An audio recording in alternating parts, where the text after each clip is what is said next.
todos os irmãos presentes e os irmãos do Facebook com a paz do Senhor Jesus. Amém. Glória a Deus. Leitura dessa noite do Evangelho de Jesus, segundo Mateus escreveu, capítulo 17. Mateus, capítulo 17.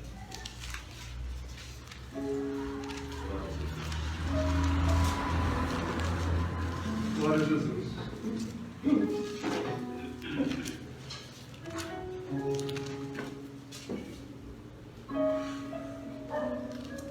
Mateus 17, a partir do verso 24.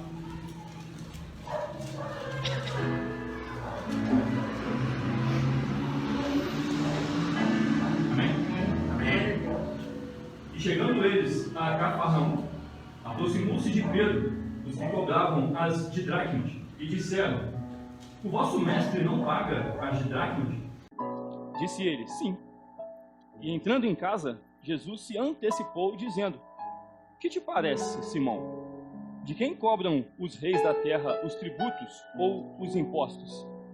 Dos seus filhos ou dos alheios? Disse-lhe Pedro: Dos alheios. Disse-lhe Jesus: Logo, estão livres os filhos. Mas para que os não escandalizemos, vai ao mar, lança o anzol, tira o primeiro peixe que subir, e abrindo-lhe a boca, encontrarás uma estáter. Toma-o e dá por mim e por ti. Amém? Graças a Deus. Senhor, bendito seja a tua palavra, Senhor. Grande tesouro, ó Deus, nós achamos no dia em que a tua palavra se revelou à nossa vida. Senhor, nós te louvamos porque a tua palavra tem mantido a tua igreja de pé. A tua igreja, a tua palavra, Senhor, era escudo e broquel para a nossa vida. Senhor, te bendizemos porque a tua palavra tem saciado a nossa alma, trouxe sentido à nossa vida, Senhor. Nós te adoramos porque a tua palavra ela é tudo para nós, ó Deus. E pedimos por graça e misericórdia que mais uma noite tu possa operar no nosso meio, Senhor. Segundo o querer do teu Espírito, ó Deus, opera em nós e através de nós. Nós oramos e pedimos isso em nome de Jesus. Amém. Amém? A igreja pode se assentar. Esse homem, Pedro, ele vai nos ensinar, ou Jesus queria ensinar a Pedro nessa passagem, 3 lições, vamos dizer assim.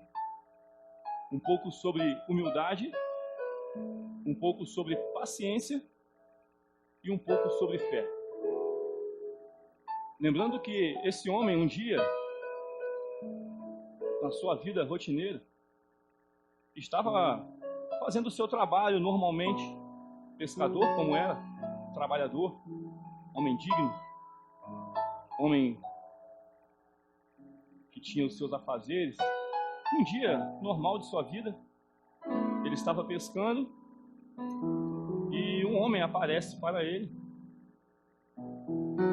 e fala algumas palavras. O Evangelho de Lucas narra que ele toma o seu barco, vai ao mar, faz uma pregação e terminada a pregação ele fala com esse homem: Pedro, de hoje em diante tu não serás mais pescador de peixe, mas será pescador de homens. Parecia um dia normal, parecia um dia comum. Pedro arrumou seu barco, Pedro saiu para o trabalho, Pedro foi ao alto mar, Pedro voltou para a praia. Mas não era um dia comum, era um dia muito especial na vida de Pedro. Foi um dia muito marcante, porque foi o dia do seu encontro com o Salvador. Foi o dia em que o Salvador decidiu passar por ali e fazer um chamado para Pedro. Transformar um pescador de peixe em um pescador de homens.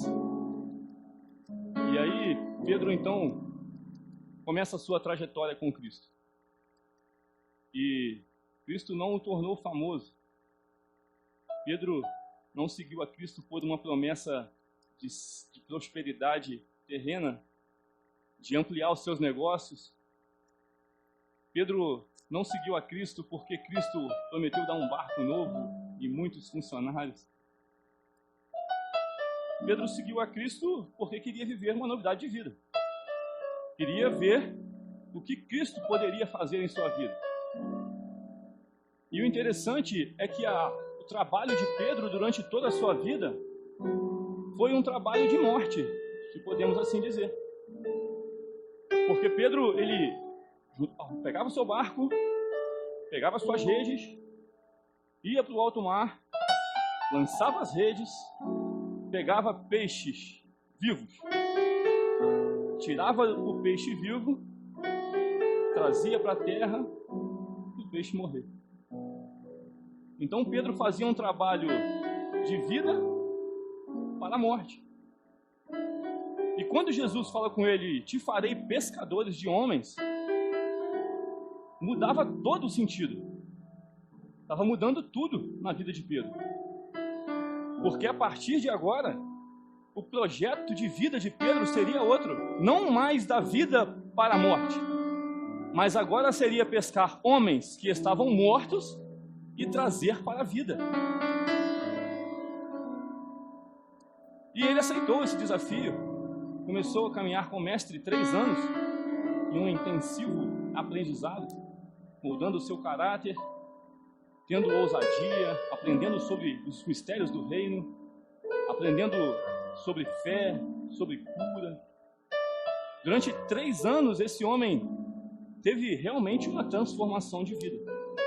Basta olhar os evangelhos, basta olhar Atos dos Apóstolos, basta olhar as cartas que ele mesmo escreveu, como esse homem foi mudado e foi transformado. Mas não foi fácil nem simples. Olhando a trajetória desse homem, nós vimos muitos insucessos. Vemos Pedro negando o seu próprio mestre. Vemos Pedro duvidando do seu Senhor. Vemos Pedro se escondendo. Mas Jesus, não desistiu de Pedro. Porque o convite e o chamado de Jesus é sem arrependimento. Ele chama, ele molda, ele trabalha, independente da falha, da queda, do pecado. Jesus, ele vai insistindo com o homem até o momento em que o homem não quer mais. Mas Pedro sempre quis. Pedro não desistiu. Mesmo reconhecendo as suas fraquezas, ele não desistiu de seguir ao mestre. E nessa jornada, nós podemos ver que Pedro participou da intimidade de Jesus, muitas vezes.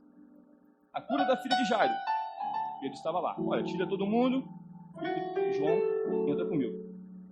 Pedro presenciou. Transfiguração, o mestre vivo transformando o corpo glorificado num corpo eterno. Olha, fica todo mundo aí embaixo, Pedro, Thiago e João, vem comigo. Pedro estava lá. Participou, viu? Intimidade com o mestre. Desenvolveu intimidade. Mesmo nas suas fraquezas. Ele desenvolveu com o mestre uma intimidade. E aí nós chegamos então a esse momento aqui que nós lemos. Uma passagem em que parece simples, mas não é muito. Porque, como nós dissemos aqui, esse homem, ele tinha que aprender sobre algumas coisas. Humildade, uma delas, paciência. E Pedro não era muito paciente. Certa vez, Jesus, predizendo a sua morte, foi ao Getsemane e Pedro foi armado. O pescador pegou uma espada, acostumado com rede, precipitado, sem paciência, puxou a sua espada e cortou a orelha de um homem. E o mestre sabia de tudo isso e insistiu com Pedro e deu uma nova chance a Pedro. E trabalhou com Pedro, ensinou. E aí, nesse momento aqui do tributo, que foi a passagem que nós lemos, imagine você, um homem acostumado a ir ao alto mar, lançar redes e pegar grandes quantidades de peixe. Agora o mestre chama ele e fala assim: olha, você vai pegar um anzol, uma isca e pegar um peixe. Você não vai ao alto mar, você não vai lançar rede, você não vai pegar muitos peixes, você vai fazer um trabalho de paciência. Você vai pegar um anzol. uma isca para pegar um peixe. E o interessante é que Jesus tinha que ter pedido isso para quem? Quem deveria pagar o imposto? Quem era o dono da bolsa? O dono não, o responsável pela bolsa. Quem era o responsável pela colheita? Quem era o tesoureiro do ministério de Cristo? Não era Pedro. Não era Pedro, era Judas. Era para Jesus, o óbvio. Era para Jesus chegar para Judas e falar: Judas, pega uma moeda aí e paga nosso imposto lá, tá tudo certo. Mas como eu disse, a intimidade de Pedro, a intimidade que Jesus tinha com Pedro e que Pedro tinha com Jesus, levava Pedro a experiências que os outros não tinham, que os outros não tiveram. Porque mesmo reconhecendo o seu erro, Pedro não parou. Mesmo reconhecendo a sua dificuldade, Pedro não parou. Ele insistia com o mestre, ele estava do lado do mestre. E aí então ele aceita esse desafio. Não vai ter rede, não vai ter barco, vai ter um anzolzinho. Pega o seu anzolzinho, joga lá e espera um peixe. Irmãos, quantas vezes Pedro pescou milhares e milhares de peixes durante toda a sua vida e nunca nenhum deles teve uma moeda dentro? Nos milhares de peixes que Pedro pescou, em nenhum deles, peixe não come moeda. Mas sobre a ordem do mestre, um milagre acontece. Humildade, humilhação, não vai ser do seu jeito, vai ser do meu. Quantas vezes você planejou algo na sua vida? Do jeito que você quer, do jeito que eu quero. Vai ser assim, esse ano eu vou fazer isso, planejar isso, até o meio do ano eu estou assim, depois no final do ano não dá nada certo. Não dá nada certo. E Deus te mostra uma coisa tão simples. Às vezes você insiste, e nada, não tem resultado. Como Pedro, pesca, lança rede, nada. Mas sobre a tua palavra, Senhor, Senhor, tu está falando, eu vou jogar uma isca no mar, não vou jogar um imã não, é uma isca. E vai vir uma moeda na boca de um peixe? Para mim, impossível. Mas eu sei a quem eu sirvo. Eu sei que o Deus que eu sirvo é poderoso para fazer milagres, para fazer impossível. Impossível. Jesus testando a humildade de Pedro. Vamos ver se ele vai querer ir na tática dele, do jeito que ele faz, do jeito que ele sabe, ou vai querer ir na loucura do Evangelho, da minha palavra, como o apóstolo Paulo diz. Na loucura que é o Evangelho. O enfermo, câncer terminal, você vai orar, impor as mãos, ele vai ficar curado? Não acredito. Os médicos já tentaram de tudo. E quantos de nós aqui já testemunhamos isso? Quantos de nós já testemunhamos? Impossível Deus fazer. Há pouco tempo atrás, uma cliente minha estava com um neto de 3 meses. Câncer na vesícula. Uma criança de 3 meses com câncer na vesícula. E ela foi lá no carro e falou assim: você pode orar pelo meu neto? Como é que pode? Uma criança de 3 meses, Bruno, não tem explicação. Não fumou, não bebeu, não perdeu noite de sono. Uma criança de 3 meses, câncer na vesícula, tá ali. A mãe tá lá, ó, chorando, veio com os exames agora de Santo Teresa. Tá lá, encaminhado pro INPE. Também vamos lá orar. Aí, realmente a família estava em pranto lá, né? Quem não fica. E aí, como Deus é maravilhoso, né? Como Deus usa o nosso passado, como usou aqui na vida de Pedro, pescador de peixe, e transformou ele naquilo que ele já fazia, de uma forma diferente. E por graça e misericórdia de Deus, nós passamos, como família, eu e minha esposa, por um problema semelhante. Um filho desacreditado com 3 meses, que tinha menos de 5% de chance de viver, mas nós vimos Deus operar. Então eu tinha autoridade para falar com ela daquilo que Deus podia fazer. Não era por mim, irmãos, não fiz jejum, não estava em consagração, nada disso. Foi no nome de Jesus. E oramos lá com a criança, falei para os pais o que Deus tinha feito na vida do meu filho e na minha vida, e que era a única forma, talvez, que Deus tinha de me alcançar. Eu era um bom religioso, eu era, como um mancebo de qualidade, né? Tudo isso eu guardo, Senhor, desde a minha mocidade. Conheço a Bíblia, leio a Bíblia. Mas não tinha esse encontro com Deus Salvador. E disse para aquela mãe que talvez seria a forma que Deus estava usando para aproximá-los de Deus, para mostrar que Deus realmente existe. Deus não precisa provar nada para ninguém, não precisa. Mas Deus quer dar ao homem provas. Fazei prova de mim. Deus quer que o homem perceba, sinta, ouça. Deus quer que o homem tenha esse contato pessoal, íntimo, real com Ele. E nós oramos com a criança e passada uma semana, nada, oramos de novo. E aí com 15 dias ela veio muito feliz, falou: Bruno, como é que pode? Palavras dela. O menino não tem nada. Foi lá no INCA, fez exames, o médico revirou, fez tudo. O menino não tem nada. Bruno, Daniel não tem nada. Eu falei: ué, como assim? Como é que pode? Nós oramos. Nós pedimos aquele que tudo pode. É impossível uma moeda na boca do peixe para um Deus que cura câncer? Nada. Aquele que é dono do ouro, da prata, que fez tudo pelo poder da sua palavra. Para Ele tudo é possível, e para aqueles que creem, nada é impossível. E aquela criança está lá, saudável, os pais na presença do Senhor, caminhando, felizes, para a honra e glória do nome do Senhor. Humildade. Eu não preciso ser mais santo do que ninguém para Deus operar. Eu preciso ter ousadia. Eu preciso crer que Deus realmente faz o impossível. Pedro creu, se humilhou diante da palavra de Jesus, lança a isca, um peixe. Ele estava acostumado a pescar muito. Ele foi, lançou a isca, um peixe, pescou. O milagre aconteceu, pagou o tributo. Pedro teve a sua experiência. Jesus ensinou para ele algumas questões e esse homem prosseguiu na sua caminhada, na sua jornada. E ele precisou de humildade para entender o projeto de Deus durante toda a sua caminhada. Porque Jesus, um pouquinho à frente, ensina assim: olha, ser fiel no pouco. Às vezes eu só tenho uma palavra, irmão. Às vezes nós só temos uma palavra. Às vezes não tem dons, às vezes não tem profecia, às vezes não tem nada para nós, na nossa vida. Às vezes você não tem nada. Mas tem uma palavra.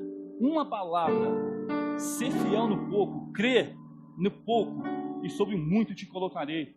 Não é prosperidade, não é riqueza, é muita intimidade, são experiências. É caminhar com Deus crendo que Ele está do nosso lado.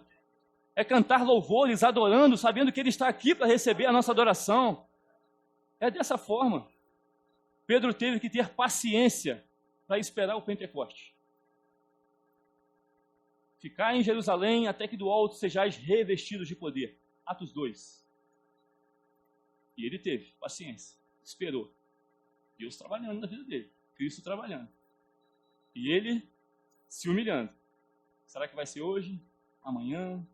Espera mais um dia, espera mais outro dia, mais um dia, com paciência, até que o Espírito Santo desceu. Esse homem aprendeu sobre paciência. Esse homem teve o seu caráter mudado, teve a sua personalidade modificada, por crer e esperar no Senhor. Ele, agora pescador de homens, ele usa uma isca e um anzol, subindo para adorar, ele e seu irmão João, na porta do templo, aleijado, só tinha um. Ele pega a sua isca, o seu anzol, e pega um peixe para Jesus. Não tenho prata, não tenho ouro, mas o que tenho eu te dou. Levanta e anda em nome de Jesus. Aprendeu a pescar com uma isca. Aprendeu a pescar com um anzol. Individual, contato individual. Mas não esqueceu de pescar com redes. Em Atos 3, ele vai pescar com rede. Irmãos, pensam vós que esses homens, ou nós, estamos embriagados? Começa a pregar para a multidão. vós, todos os que estáis em Jerusalém, ficais sabendo de uma coisa.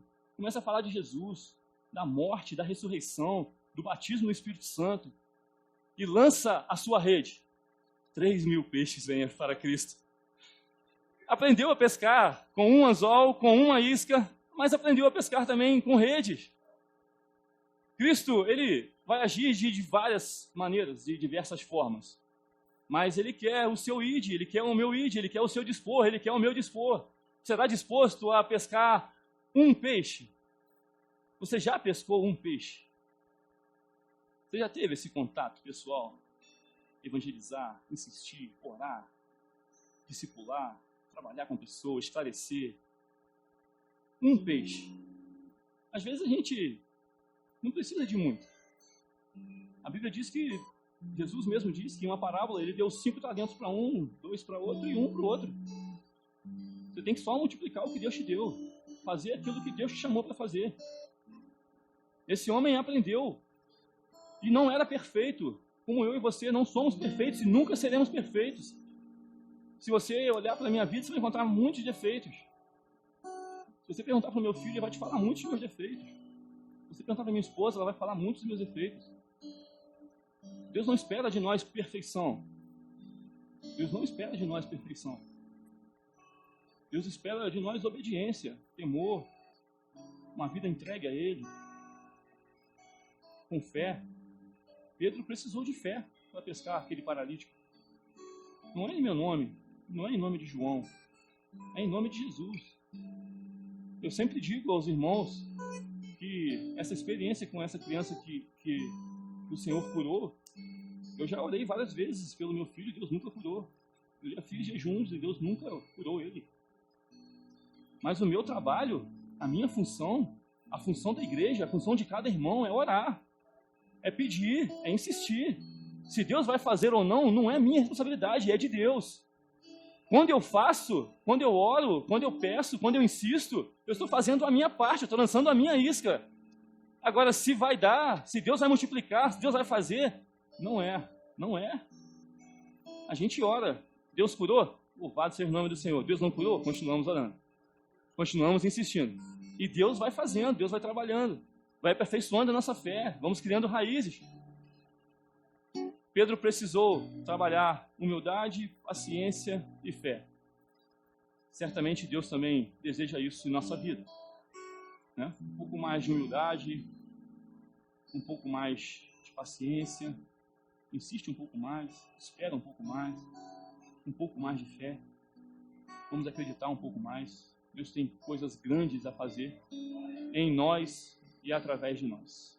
Amém.